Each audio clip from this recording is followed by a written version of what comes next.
guys, the Adventurous Allotment here again. I'm here on my allotment, and today I'm going to give you a little tips about growing tomatoes. Now the one thing that I often do is that in the past when I've grown tomatoes in greenhouses, they've often failed, and they've failed for numerous reasons. One being pests, the other being diseases, and one of them being that it's too dark in the spring and the plants search for the light, and it renders them useless when they get annihilated or stretched.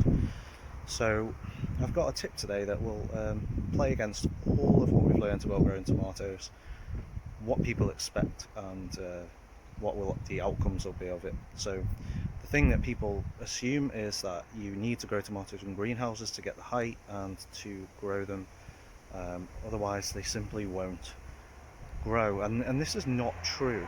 As I've found out in the past when I've grown tomatoes, the previous year's tomato seeds where I've missed a tomato come up everywhere, I mean everywhere on my allotment, and that gave me an idea.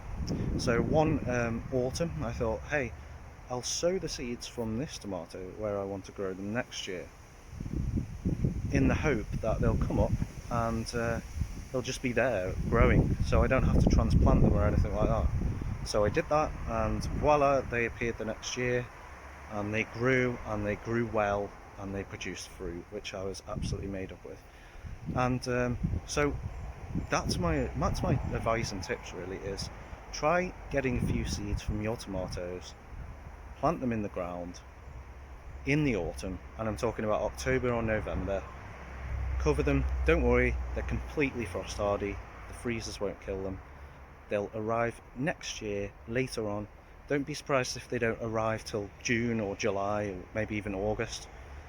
They are tough, they will grow, and the thing is, they will flower at a smaller age. A lot of the tomatoes that flower in greenhouses are oversized, they're long, and they stretch for the light. These are very compact, and I've got a tomato here to demonstrate the case. So if you follow me, just down here you can see, if I can see it right, just here, here's one of my tomatoes that have self-seeded last year, and you can see they've got flowers on them already. So you can see at a very small size it's flowering, and this is a bush tomato called Grushovka. Now I chose this because it's cold hardy and it takes the cool conditions well, and you know, it's a really robust grower outdoors. Now I grow some indoors and they're stretching for the light, so